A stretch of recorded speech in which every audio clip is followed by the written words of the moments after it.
പരിശുദ്ധ അമ്മയോടുള്ള ഭക്തി കത്തോലിക്കാ സഭ നിർത്തലാക്കിയോ? ചിലരിതിനെ ആഘോഷിക്കുന്നു. എന്താ അച്ഛാ സംഭവിച്ചത്? ആര് പറഞ്ഞാലും പരിശുദ്ധ അമ്മയെ ഞങ്ങൾ കൈവിട്ട് കളയില്ല കേട്ടോ.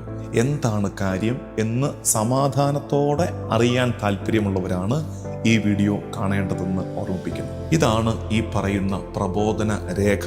വിശ്വാസ കാര്യങ്ങളിൽ, ധാർമ്മിക കാര്യങ്ങളിൽ ദൈവജനത്തിന് തെറ്റുപറ്റാതെ കാവലായി നിൽക്കുക എന്നതാണ് Dicastery for the Doctrine of ഫെയ്ത്തിന്റെ ഉദ്ദേശം. കഴിഞ്ഞ 30 വർഷങ്ങളോളമായി മാർപ്പാപ്പമാരുടെ കൺസേൺസിന്റെ ഭാഗമാണ് ഇത്, ഈ ടോപ്പിക്ക്. ഇപ്പോൾ ഈ ടെക്സ്റ്റ്, ഈ സഹരക്ഷക, മധ്യസ്ഥ 2-3 വാക്കുകളിൽ ഉടക്കി കിടക്കുകയാണ് ഈ ടെക്സ്റ്റ്. ആരും ഓർത്തേക്കരുത് പരിശുദ്ധി അമ്മയെ തള്ളിക്കളയുന്ന ഒരു ടെക്സ്റ്റാണിതെന്ന്. ഒരിക്കലുമല്ല. മനുഷ്യാവതാരത്തിൽ അവൾ പറഞ്ഞ യെസ്, അവളുടെ സമ്മതത്തിൻ്റെ കണ്ടിന്യൂവേഷനും കൺഫർമേഷനുമാണ് കാൽവരിയിൽ അവൾ വീണ്ടും യെസ് പറഞ്ഞ് സഹകരിച്ച് നിൽക്കുന്നത്.